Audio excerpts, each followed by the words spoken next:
Can you pretend to be my mum at school today? Poor boy asks the janitor and Margaret Wilson felt her back aching as she wiped the floor in the hallway of Lincoln Elementary School. She had worked all morning preparing everything for the parent-teacher meeting that would take place that afternoon.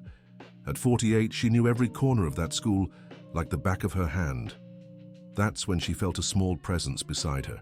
Looking up, she saw Ryan, a boy of just 9 who always greeted her in the hallways. The boy stood there nervously fidgeting with his hands, wearing a cap that had seen better days. "Ms. Margaret, do you have a minute?" he asked in a quiet voice. Margaret leaned the mop against the wall and dried her hands on her apron. "Of course, sweetheart. What is it?"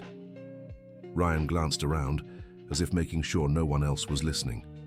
His patched-up clothes told a story Margaret knew all too well. She had grown up in the same neighborhood and recognized the signs of poverty.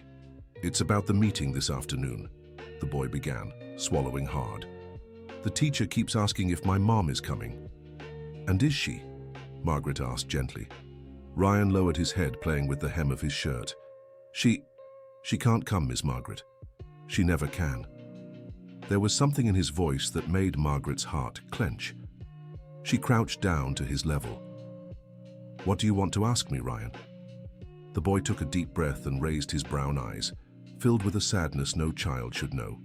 "Could you pretend to be my mom, just for today, at the meeting? I promise I won't be any trouble. I swear on my grandma's soul." Margaret felt as if she'd been punched in the gut. The mention of the boy's grandmother only deepened her concern. She knew Ryan lived with his grandma. She'd seen them together a few times at the school entrance. "Ryan, where's your grandma today?" The boy began to tremble. The tears he'd been holding back spilled down his thin face. She passed 6 months ago, Miss Margaret. I couldn't tell anyone because I was scared they'd take me away." The revelation hit Margaret like a bomb. Ryan had been alone for 6 months? How had a 9-year-old survived all this time? "Oh my God, Ryan, how have you been managing?" "I get by," he said, trying to sound tougher than he was. "Selling candy at the Maple Street stoplight, sometimes helping carry groceries at the market. But school is important. My grandma always said I had to study." Margaret felt her eyes welling up. How had no one noticed this boy's situation? "And where are you living?" Ryan hesitated for a moment. "There's a little shed behind the house where I lived with my grandma. The people who bought it let me stay there because I don't bother anyone." The woman ran a hand through her hair, trying to process it all. A 9-year-old boy living alone, working to support himself, and still keeping up his grades. "Why didn't you ever tell Teacher Christine?" "Because she'd call the people from the board, and they'd take me away. I don't want to leave, Miss Margaret. This school is all I have left from my life with my grandma." The hallway was empty, but Margaret looked around anyway. The meeting would start in 2 hours. "Ryan, what you're asking, it's complicated. If they find out..." "Please," the boy interrupted, clutching her hand. "I've made up so many excuses already. I said my mom was sick, that she was traveling, that she was working. The teacher's suspicious. If she doesn't show up today, I know they'll start asking questions." Margaret looked at the boy and saw something that painfully reminded her of her own past. The determination in his eyes, the strength to keep going even when everything seemed lost. "Mr. Ryan, you're the only person in this school who's always been kind to me," the boy continued. "You always greet me, ask how I'm doing. You have a motherly way about you." The words hit Margaret like a punch. Motherly way. It had been so long since anyone had said that to her. In truth, she had lost the chance to be a real mother many years ago. "All right," she finally said. "But just for today. And then we'll talk about your situation, okay?" Ryan's face lit up like it was Christmas. "Really, Miss Margaret? You'll really do it?" "I will, but you'll have to tell me everything properly. Your full name, what grade you're in, things a mother would know." Ryan nodded eagerly. "Ryan Wilson Parker, 3rd grade. My favorite subject is math, and I always sit in the second seat of the middle row." Margaret smiled for the first time since the conversation began. "And how old are you again?" 9. I'll be 10 in December." "Ryan Wilson Parker," she repeated, as if memorizing it. "And what do you call me at home?" The boy thought for a second. "Mum," he said simply, and something in Margaret's chest shifted. For the next hour, Ryan helped Margaret finish cleaning while she rehearsed possible questions that might come up. She asked about his routine, his grades, his friends. She learned he was one of the top students in his class, despite all his hardships. "Miss Margaret, can I ask you something?" Ryan said as he helped her put away the cleaning supplies. "Of course. Do you have children?" The question caught Margaret off guard. She stopped folding the rags and looked away for a moment. "I did," she said softly. "I had a son once." "Did he leave like my mom?" Margaret felt a lump in her throat. "No, my boy. He's gone, but not because he wanted to." Ryan seemed to understand he shouldn't press further. "I'm sorry, Miss Margaret." "Don't apologize, Ryan. Sometimes life deals us very hard blows, but we learn to keep going." 15 minutes before the meeting started, Margaret went to the bathroom and tried to tidy herself up as best she could. She pinned up her hair, applied some lipstick she kept in her bag, and smoothed out her uniform. It wasn't much, but it would have to do. When she stepped out, she found Ryan waiting in the hallway. He had combed his hair with water and looked nervous. "You look pretty, Miss Margaret," he said sincerely. "Thank you, my boy. And you look very well put together, too." Dear listener, if you're enjoying the story, don't forget to like and especially subscribe to the channel. It helps us a lot as we're just starting out. Now, back to the story. When they entered the meeting room, Margaret felt all eyes turned toward them. There were about 15 parents there, mostly women. Some she recognized by sight, others were complete strangers. Teacher Christine smiled when she saw them come in. "Good afternoon, Mrs." the teacher began. "Wilson," Margaret quickly supplied. "Margaret Wilson." "Good afternoon, Mrs. Wilson. It's so nice to finally meet you. Ryan talks about you all the time." Margaret glanced at Ryan, who gave a small nod. "It's a pleasure to be here, teacher. Sorry I couldn't come before work. You know how it is." Of course, please have a seat." Margaret and Ryan made their way to 2 chairs in the middle of the room. Margaret noticed some of the mothers looking her up and down, probably puzzled by her janitor's uniform. One of them, a blonde woman in expensive clothes, whispered something to her friend, and both giggled quietly. "Well, now that everyone's here, let's begin," said Teacher Christine. "I'd like to discuss each child's progress before moving on to general class matters." Margaret strained to pay attention, but felt nervous. What if they asked very specific questions about Ryan? What if they discovered the truth? "Ryan has been one of our top students," the teacher continued. "His math grades are excellent, and he always participates in activities with great interest." Ryan subtly squeezed Margaret's hand under the table, as if saying thank you. "That's wonderful," Margaret replied. "At home, he's always loved numbers." "It's true," Ryan whispered. "My mom always helps me with homework." The teacher smiled. "It's so good to know you have that support at home. Unfortunately, not all families can provide that attention." The blonde woman who had whispered earlier raised her hand. "Teacher, may I ask a question?" "Of course, Ms. Brittany." The woman looked directly at Margaret. "I was just wondering, what field do you work in, Mrs. Wilson?" Margaret felt her blood run cold. Why was this woman asking such a question? "I work in cleaning," she answered, lifting her chin with dignity. "Oh," Brittany said with a fake smile. "How interesting. And you managed to keep up with Ryan's studies despite that kind of work?" The question dripped with prejudice, and Margaret felt anger rising. But before she could respond, Ryan spoke up. "My mom is the smartest person I know," he said firmly. "She might not have studied much, but she knows everything that's important." Some mothers smiled at the boy's defense, and Brittany seemed flustered. "Of course, I didn't mean to imply," she stammered.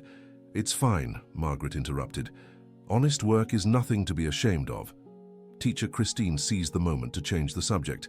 "Well, now I'd like to talk about a very special program our school was selected for.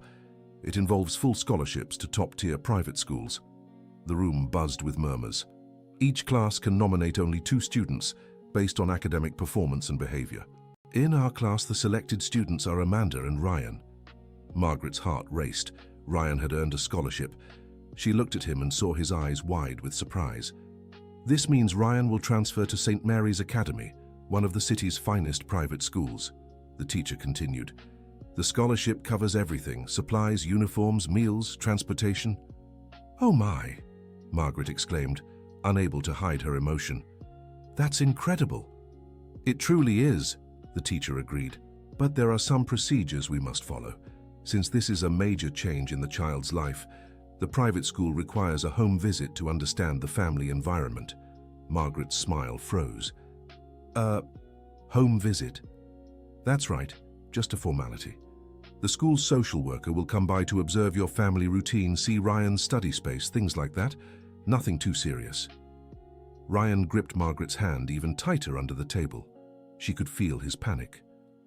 And when would this visit be, she asked, trying to keep her voice steady. Next Thursday, in 3 days, Ms. Julie, the social worker, will contact you tomorrow to schedule the time. 3 days, Margaret repeated weakly. Is there a problem? The teacher asked, noticing the shift in her tone. No, it's fine. It's just, our house is a bit messy, she improvised. I'll need to tidy everything up. Of course, it's natural to want things neat, the teacher smiled. But don't worry too much. Ms. Julie is very kind. She just wants to make sure Ryan will have a proper environment to make the most of this opportunity. The rest of the meeting passed like a blur to Margaret. She heard the teacher's words, responded when needed, but her mind was racing. What were they going to do? How could she explain to the social worker that Ryan lived alone in an abandoned shack? How could she reveal she wasn't even his real mother? When the meeting ended, Margaret and Ryan were the last to leave the room. The teacher approached them. Mrs. Wilson, I want to congratulate you on Ryan. He's an exceptional boy. You must be very proud. We are, Margaret managed to reply. Very proud. I'm sure he'll shine at St. Mary's Academy. It's a once-in-a-lifetime opportunity. Absolutely, Ryan agreed, forcing a smile. When they finally left the school, Ryan and Margaret walked in silence until they reached the gate. Only then did Ryan explode. Miss Margaret, we're in a real mess. I know, son, I know. What are we going to do? They'll find out everything. They'll know you're not my mom. They'll see where I live. Margaret stopped walking and turned to him. Ryan, where did you say you live again? In the back of Grandma's house. But Miss Margaret, it's just a shack. Doesn't even have a proper bathroom. The social worker will see it's no place for a kid. And I, Margaret continued more to herself than to him, live in a tiny room behind the school. Barely fits a bed in there. They stared at each other, realizing the gravity of the problem. We could run away, Ryan suggested half-heartedly. No, son. Running isn't the answer. You deserve this scholarship. We'll figure something out. But how? Margaret looked at this boy who had entered her life just hours ago and was already stirring feelings in her she hadn't expected. There was something about him that awakened all her maternal instincts. You're coming with me, she decided. You'll stay in my room till Thursday. Then we'll see how to sort out the rest. Really, Miss Margaret? You'd really let me? Of course. But it won't be easy. My room is tiny and... Ryan cut her off with a hug so tight it nearly knocked her over. Thank you, Miss Margaret. You're an angel. Margaret returned the hug, a strange emotion swelling in her chest. When was the last time someone had hugged her like that? Come on, she said. Let's get your things. The shack where Ryan lived was 4 blocks from the school. When they arrived, Margaret had to hold back tears. It was even worse than she'd imagined. The boy's room was 4 plywood walls, an old mattress on the floor and some clothes hanging on nails. This is where you've been sleeping? She asked, disbelieving. Ryan nodded, a little embarrassed. It's not much, but it works. At least no one bothers me here. Margaret looked around. There was a small photo in a shoebox that served as a nightstand. It showed an elderly woman smiling, clearly Ryan's grandmother. That's Grandma Grace, Ryan said, noticing her gaze. She raised me since I was a baby. My mom, well, she left when I was little. I barely remember her. Your grandma was a beautiful woman, Margaret remarked, picking up the photo. Yeah, and so kind. She worked at a bakery from 4 in the morning to support me. Always said I'd be someone someday. Margaret felt a pang in her chest. It was like fate was mocking her. Here was a boy who'd lost the most important person in his life, just like she had years ago. Ryan, do you have any other family? Uncles, cousins, anyone? Not that I know of. Grandma always said it was just her and me. Dear listener, if you're enjoying the story, don't forget to like and especially subscribe to the channel. It really helps those of us who are just starting out. Now, continuing. They gathered Ryan's few clothes into a plastic bag. Aside from the clothes, he only had some school notebooks, a photo of his grandmother, an old stuffed bear, and a children's storybook. Is that everything? Asked Margaret. That's everything, Ryan confirmed. Grandma always said the important things we carry in our hearts, not in our hands. When they reached Margaret's room, Ryan was surprised. Though small, it was clean and tidy. There was a single bed, a small wardrobe, a little table that served as a kitchenette, and a tiny bathroom. It's bigger than I thought, said Ryan, amazed. It's small, but it's mine, Margaret replied. Here, you'll be safe. Ryan set his bag down and looked around. On Margaret's nightstand was a photo of a little boy. Is that your son? He asked. Margaret tensed for a moment. He was. His name was John. He looks like me, doesn't he? Margaret glanced from Ryan to the photo and back again. There was something haunting about the resemblance, the shape of his face, the look in his eyes, even the way he smiled. He does, she murmured. How old was he? 10. The same age you'll be in December. Ryan was quiet for a moment, as if processing the information. Miss Margaret, can I ask you something? Of course. Do you miss him a lot? Margaret sat on the bed and took a deep breath. Every day, my boy. Every single day. And do you think he would have liked me? The question hit Margaret hard. She looked at Ryan and saw so much longing, so much need to be loved, that she had to fight back tears. I'm sure he would have adored you, she said softly. You have a lot in common. Like what? You're both brave, you both have good hearts, and you both make me want to be a better person. Ryan smiled for the first time since they'd left school. Can I pretend I'm really your son just for a few days? Margaret felt her heart break and mend all at once. Of course, my boy, of course. That night, Ryan slept on the floor in a pile of blankets Margaret had improvised. She insisted he take the bed, but he refused. You're already doing so much for me, he said. I won't take your bed too. Margaret lay awake for a long time, watching the boy asleep on her floor. How was it possible that in just one day, her life had changed so much? How could this little stranger have awakened feelings she thought she'd buried forever? The next morning, Ryan woke early and helped Margaret get ready for work. Ms. Margaret, what are we going to do about the social worker's visit? I don't know yet, Ryan, but we'll figure something out. Could we just tell the truth? Margaret paused while brushing her teeth. What do you mean? We could say you took me in because I was alone, that you're looking after me. Ryan, if we do that, they'll take you away.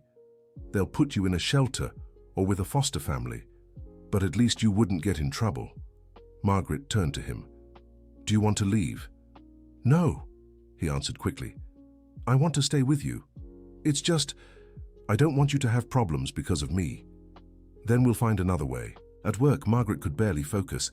She mopped the floor automatically, but her mind was racing. How could they convince the social worker they were a normal family? That's when the school principal, Ms. Rebecca, approached her. Margaret, are you all right?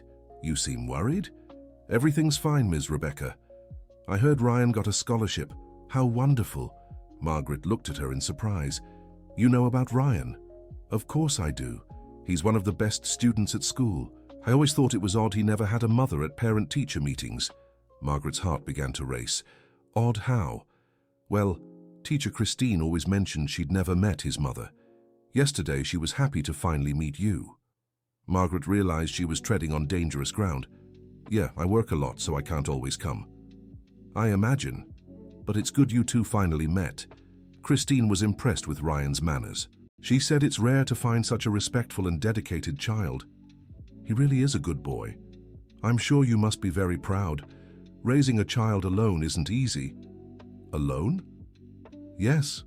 Ryan always said it was just the two of you. He never mentioned his father. Margaret nodded, unsure of what to say. She felt more and more like she was walking on thin ice. Ms. Rebecca, do you know the social worker who's coming for the home visit? Julie?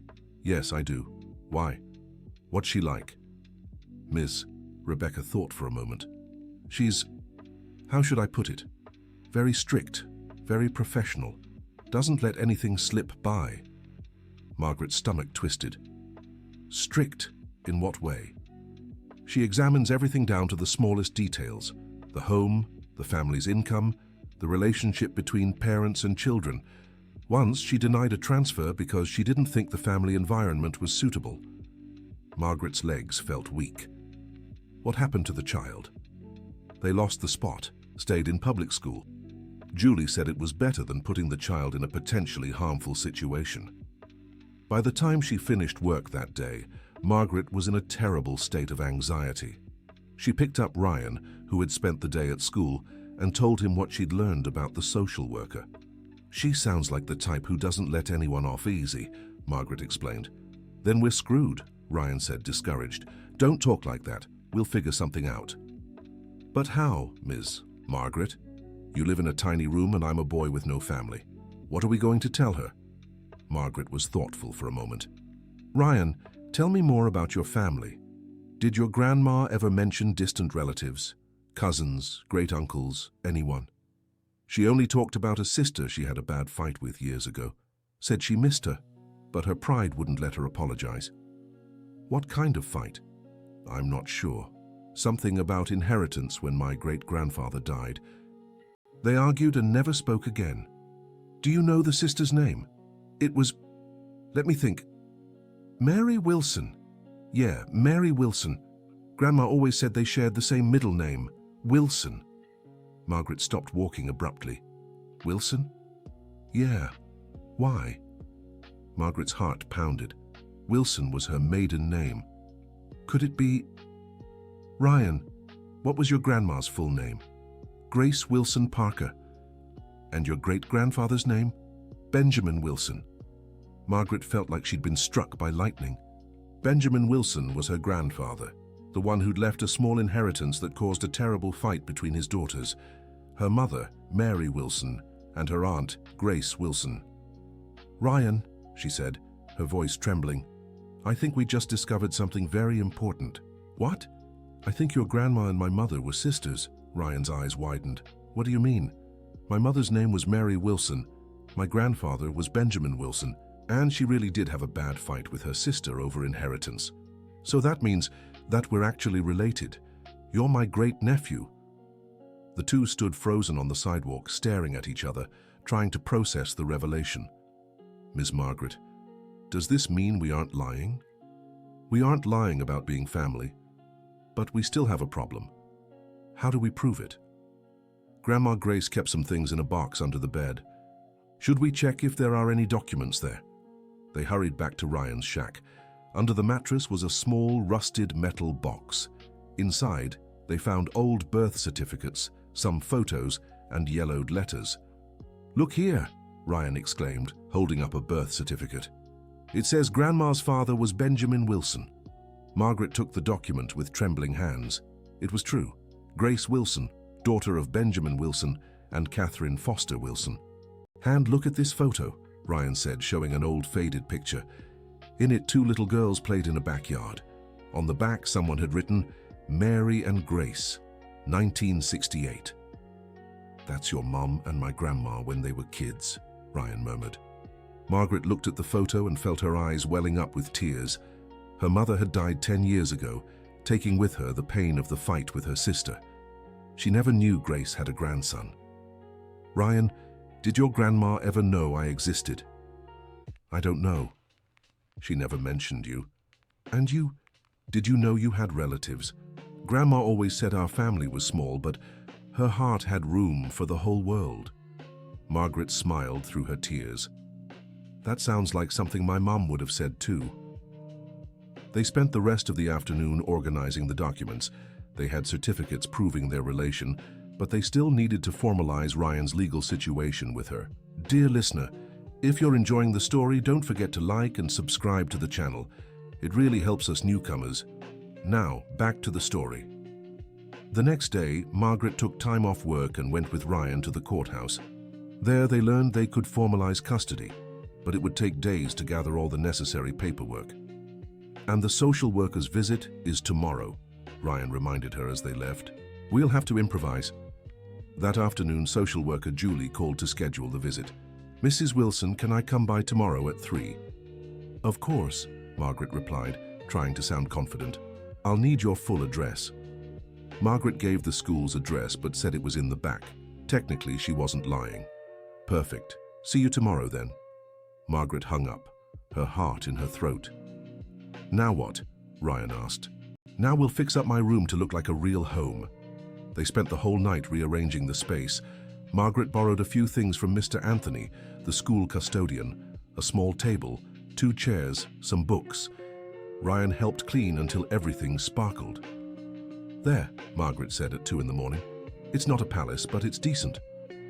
Ms. Margaret, what if she realizes it's not a normal house?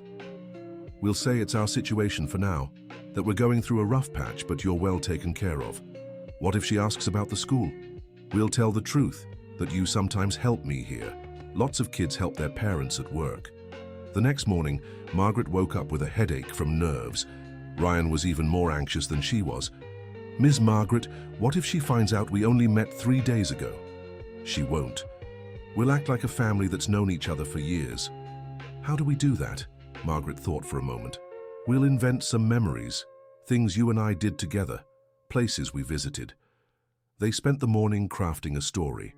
Ryan had lived with his grandma until she passed, then moved in with Margaret, his great-aunt. It was simple but believable. At exactly 3 in the afternoon, social worker Julie arrived. She was a woman around 50 years old, with graying hair tied in a bun, prescription glasses, and a folder of documents in her hands. Good afternoon, Mrs. Wilson. I'm Julie Miller, a social worker from St. Mary's Academy. Good afternoon. Please, come in. Julie looked around the small room with a neutral expression. Is this where you live? Yes, it is. I know it's not much, but it's our little home.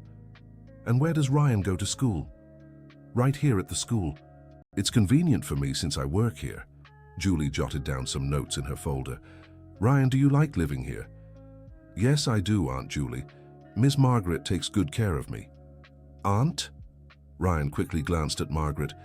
She's my great-aunt. She was my Grandma Grace's sister. I see. And how long have you been living together? Since my grandma passed away, Ryan answered. About 6 months ago. Julie continued asking questions about their routine, Ryan's grades at school, and how Margaret managed to support them on her janitor's salary. Ryan helps me sometimes, Margaret explained. He's very responsible. How so, helps? He comes with me to work after school. He learns the value of honest work. Julie nodded, seeming to approve. Do you have any other relatives? No, Margaret said. Our family has always been small. It's just Ryan and me now. May I see some documents, birth certificates, proof of income? Margaret felt her blood run cold, but kept her composure. Of course. I have everything here. She showed the documents she had managed to gather. Julie examined everything carefully. Do you have proof of your relationship? Yes, we do, Margaret replied, showing the old certificates they had found in Grace's box. Julie studied the documents for several minutes. Interesting. You really are related. Yes, we are. Family has always been close, Margaret lied. And what about your financial situation? How do you manage? With my salary from the school and some savings my sister left behind, Margaret improvised. Ryan, are you happy living with your aunt? Very happy, Ryan answered sincerely. She's like a mother to me. Julie made a few more notes before closing her folder. Well, Mrs. Wilson, I'll be honest with you, your situation isn't ideal. The space is very small and the income is tight. Margaret's heart raced. But, Julie continued, I can see that Ryan is well cared for. He's polite, well-fed, and there's clearly affection between you.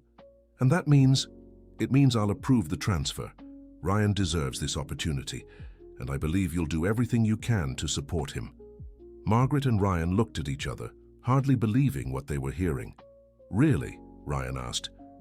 Really, Julie confirmed, smiling for the first time. But I'll make periodic visits to check on how you're adjusting. No problem, Margaret said. We'll always be available. After Julie left, Margaret and Ryan hugged and cried with relief. "We did it, Miss Margaret, we did it. Yes, we did, my boy, we did." But even in their joy, Margaret knew they still had many challenges ahead. How would they keep living in that tiny room? How would she support Ryan on her janitor's salary?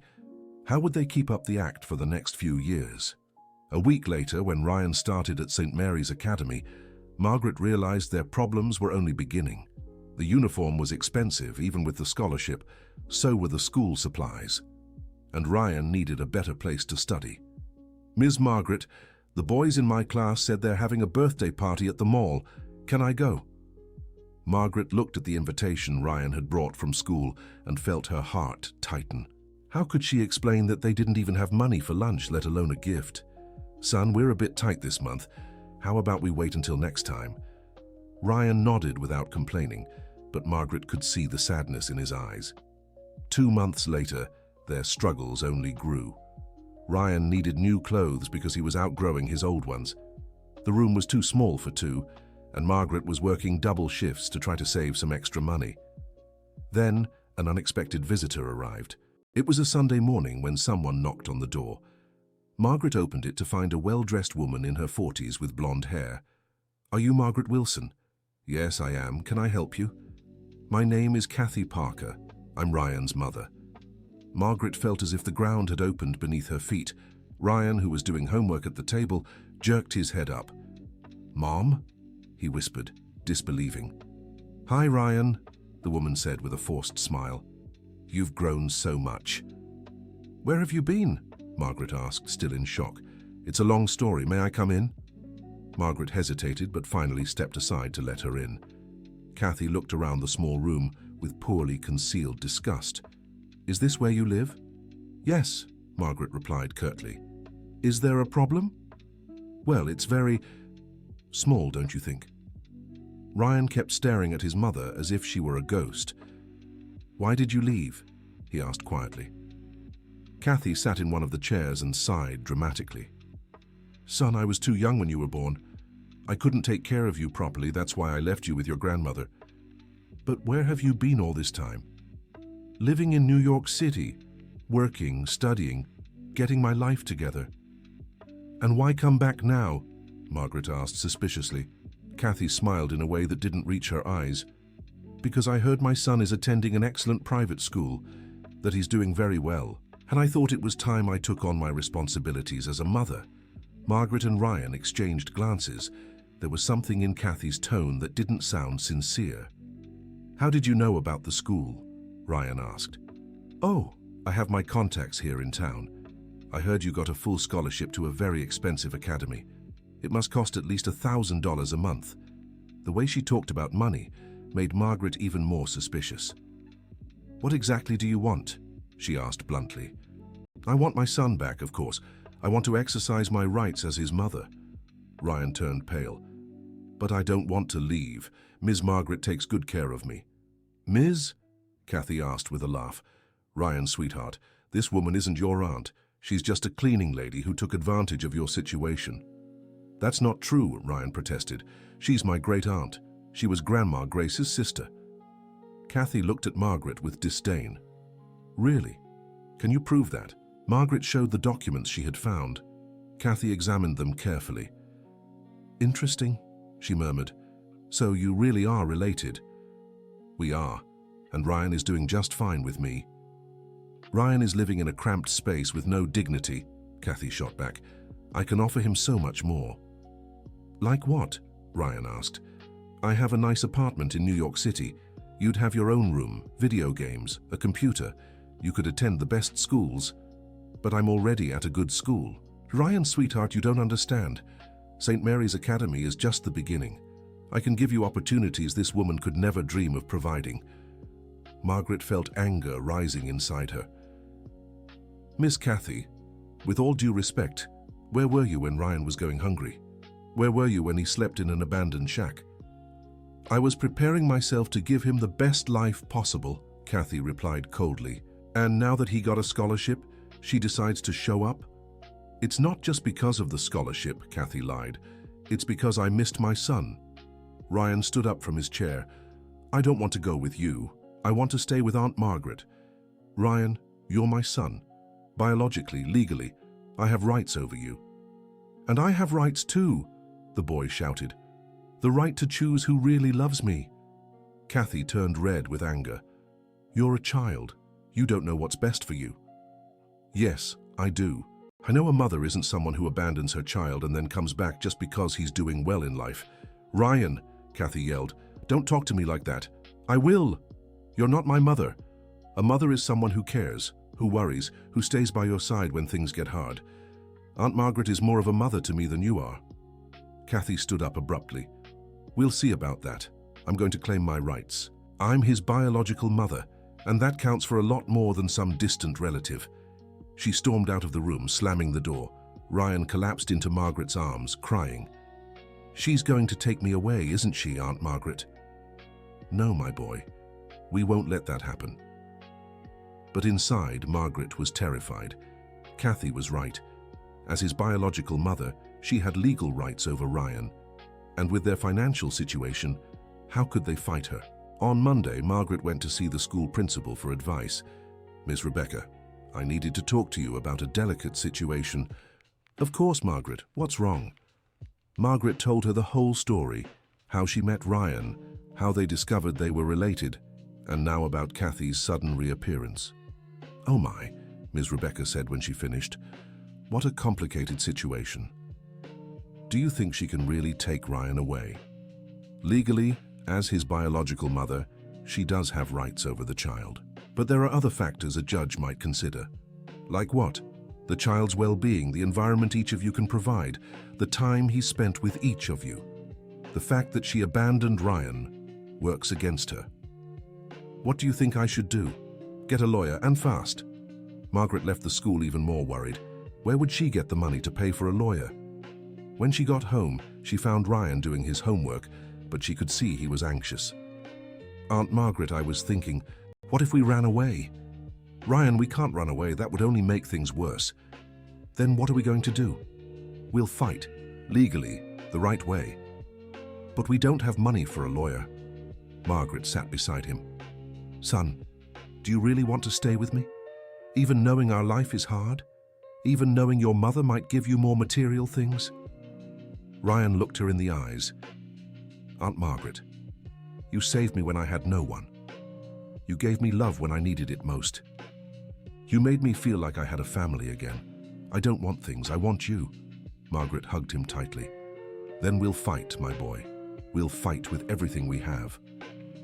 The following week, Kathy returned, this time with a lawyer. Ms. Wilson, the lawyer said, I'm Mr. Richard Smith, representing Mrs. Kathy Parker. We're here to notify you that my client is filing for full custody of her son, Ryan. Ryan isn't my son, Margaret corrected. He's my great-nephew, and he's happy with me. Do you have any legal documents formalizing this guardianship? Margaret stayed silent. She knew she didn't. Well, the lawyer continued, my client is the biological mother and is prepared to offer the child a better standard of living. What kind of standard? Ryan asked, having just arrived from school. Kathy smiled. Sweetheart, I have a 2-bedroom apartment, a good job at a company, and I make $5,000 a month. I can give you private tutoring, nice clothes, trips. And love? Asked Ryan. Can you give me love? Kathy seemed uncomfortable with the question. Of course I can. I'm your mother. But you abandoned me when I was a baby. I was very young. Now I'm mature, ready to be a good mother. Why now? Why not before? Kathy exchanged glances with the lawyer. Because I was preparing to give you the best. You didn't even know I existed until a few weeks ago, Ryan accused. You only came looking for me because you heard about the scholarship. That's not true. Yes, it is. If I was still living in the shack, you wouldn't even have shown up, Mr. Richard intervened. Ryan, you need to understand that your mother can offer you opportunities you'd never have here. What opportunities? Being abandoned again when she gets tired of pretending to be a mother? Kathy turned red. I won't abandon you again. How can I believe that? How you already did it once? The lawyer turned to Margaret. Ma'am, can you offer this child even a tenth of what my client can provide? Margaret looked around the small room, then at Ryan. I can't give material things. but I can give love, care, dedication. I can be here when he needs me, take care of him when he's sick, cheer for him in every achievement. And that's enough? For a child who wants to be loved, yes, it's more than enough. Mr. Richard made some notes. Well, let's let the court decide. The case is already filed. You'll be summoned soon. After they left, Ryan hugged Margaret. Aunt Margaret, I'm scared. Me too, my boy, but we won't give up. What if they force me to go with her? Margaret held his face in her hands. Ryan, listen carefully to what I'm about to say. No matter what happens, you'll always be my son in my heart. Always. And if by chance you have to leave, I'll fight every day to bring you back. Do you promise? I promise. The following days were filled with anxiety. Ryan went to school but could barely concentrate. Margaret worked mechanically, thinking only about what would happen. Then teacher Christine approached Margaret. Margaret, can I talk to you? Of course, teacher. I heard about what's happening with Ryan. How is he handling it? He's suffering a lot. He's afraid of being forced to leave. Margaret, can I ask you something personal? Go ahead. Are you really Ryan's aunt? Margaret hesitated for a moment, but decided to tell the truth. Yes, we found out recently. My mother and his grandmother were sisters, but they had a falling out many years ago. And how did you meet? Margaret told the whole story, from the day Ryan asked her to pretend to be his mother. Wow, Christine said when she finished. What an incredible story. Do you think I did something wrong? Wrong? Margaret, you saved that boy's life. He was completely abandoned, and you took him in as if he were your own son. But now his birth mother wants to take him. Margaret, I've known Ryan for 3 years. I've never seen him as happy as he's been these past few months. He's always been a good student, but now he has a spark in his eyes that wasn't there before. Really? Really? And you know why? Because for the first time in his life, he feels truly loved. Those words gave Margaret new strength. Teacher, would you be willing to say that in court? Of course I will. And not just me. Several teachers and staff at the school have noticed the positive change in Ryan. The following week, Margaret received the summons to appear in court. The hearing would be in 15 days. 15 days, she told Ryan. In 15 days, we'll know what's going to happen. Aunt Margaret, what if I'm forced to go with her? You won't be forced. You have the right to speak up. Your opinion matters. Really? Really? You're already 9, almost 10. The judge will listen to what you have to say. During those 15 days, Margaret did her best to prepare for the hearing. She managed to gather testimonies from people who knew Ryan, teacher Christine, Principal Rebecca, and some co-workers who always saw how well she cared for him. Ms. Rebecca even offered to speak to a lawyer she knew. Margaret, Mr. Frank is a good lawyer and he said he can help you pro bono. Pro bono? For free. He sometimes takes on social cases. Margaret nearly cried with relief. You'd do that for me? I would. Ryan deserves someone fighting for him. Mr. Frank was a man in his 50s with graying hair and glasses. When Margaret told him the story, he was visibly moved. Miss Margaret, what you've done for this child is admirable. We'll fight to keep you together. Do you think we have a chance? We do. The biological mother's abandonment works heavily against her, and the fact that you're related also helps. But what if I still lose? Don't think about that now. Let's focus on the present, on the evidence we have in our favor. On the day of the hearing, Margaret was more nervous than she'd ever been in her life. Ryan was tense too, but tried to be brave.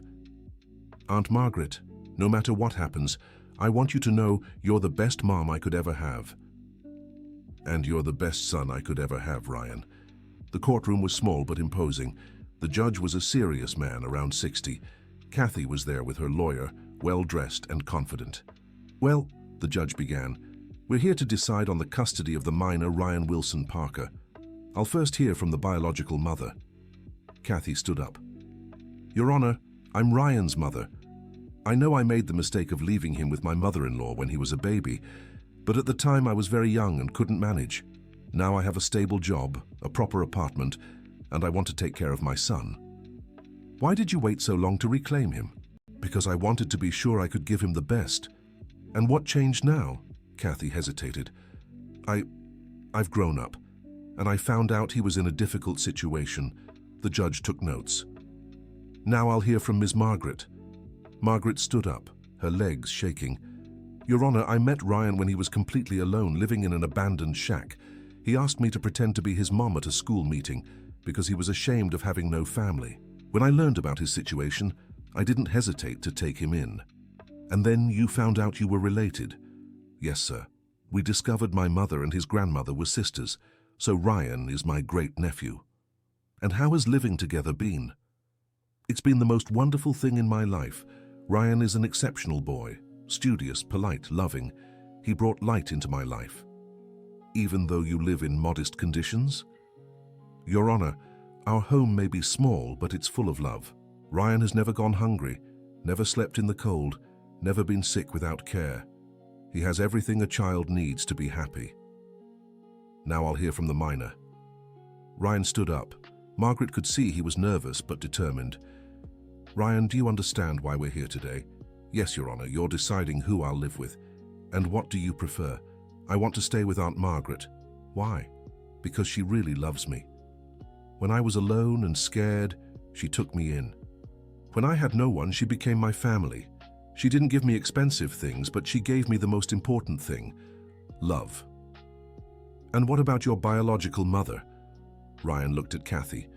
I respect her for being my mum, but she left me when I was a baby. And you only came looking for me now because you found out I was at a private school. If I were still living in that shack, you wouldn't even know I existed. Ryan, Kathy interrupted, I didn't come because of the school. Yes, you did, Ryan replied calmly. You even mentioned the $1,000 the scholarship is worth. The judge called for silence. Ryan, are you sure about what you're saying? Yes, Your Honor.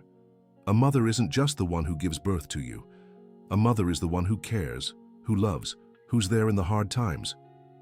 Ms. Margaret is my real mother. Next, the witnesses were called. Teacher Christine spoke about Ryan's positive transformation. Principal Rebecca testified about Margaret's character. Other co-workers shared how she had always taken good care of the boy. Once all the witnesses had been heard, the judge stepped out to deliberate. The wait was agonizing. Margaret, Ryan, Kathy, and the lawyers sat in silence, each lost in their own thoughts. 15 minutes later, the judge returned. After reviewing all the evidence and testimonies, I've reached a decision. Margaret's heart pounded so hard she was sure everyone could hear it. While Mrs. Kathy is the biological mother of the child, she abandoned him for 9 years. During that time, she showed no interest in his well-being.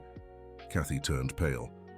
On the other hand, Mrs. Margaret took Ryan in during a time of extreme vulnerability, offering him love, care, and emotional stability. The fact that they are relatives further legitimizes this custody arrangement. Margaret squeezed Ryan's hand tightly. Considering primarily the best interest of the child and taking into account his own expressed wishes, I grant full custody of Ryan Wilson Parker to Mrs. Margaret Wilson. Ryan shouted with joy and hugged Margaret. She was crying so hard she could barely breathe. However, the judge continued, I will establish visitation rights for the biological mother should she wish to maintain contact with her son.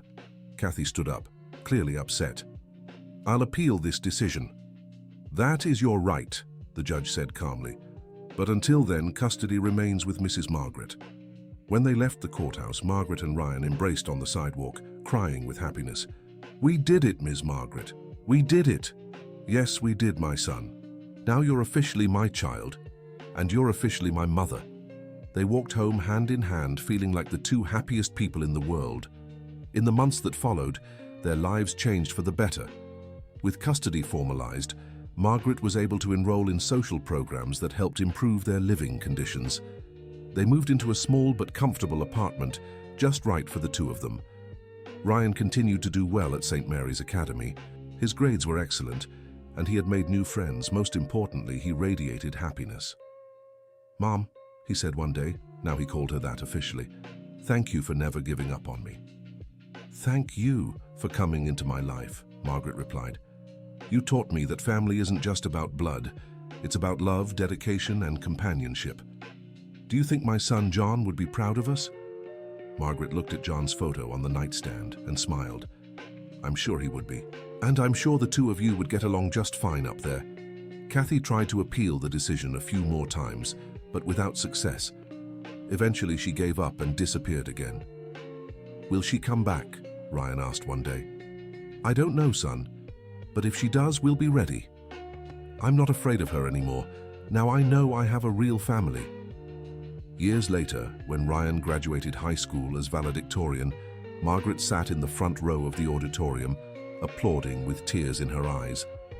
I want to especially thank my mother, said Ryan during his graduation speech, who taught me that life's greatest treasures can't be bought with money. They're earned with love. After the ceremony, Ryan approached Margaret. Mom, I've decided what I want to study in college. What? Law. I want to defend children who go through the same situation I did. I'm so proud of you, son. And I'm proud of you, Mom. You saved me, but really you saved both of us. They embraced, knowing they had built much more than a family. They had built a home rooted in true love. At his college graduation 5 years later, Ryan made sure Margaret received a special tribute. This woman, he said at the microphone, proved that a mother isn't just the one who gives birth, but the one who loves. That family isn't fate, it's a choice. And that true love can overcome any obstacle. Margaret, now with a few more white hairs and wrinkles, smiled proudly. Beside her stood the daughter-in-law Ryan had introduced the year before, and in her arms, Margaret's granddaughter, a 6-month-old baby who was already the joy of their home. Grandma Margaret, Ryan said, lifting his daughter into his arms. One day I'll tell her the story of how we met. And will you tell her it started with a lie? I'll tell her it started with a lie, but turned into the greatest truth of our lives. Margaret looked at the family she had helped build and felt her heart overflowing with gratitude. Sometimes, she thought, life's greatest gifts come disguised as simple requests from desperate children. Ryan, she said, squeezing her son's hand, thank you for choosing me to be your mother. Thank you for letting me be your son. And so, what had begun as a desperate plea from an orphaned boy became the most beautiful story of family love anyone could imagine, a story that proved family isn't just about blood, but above all about heart. The end. And what about you, dear listener? What did you think of this touching journey of Margaret and Ryan?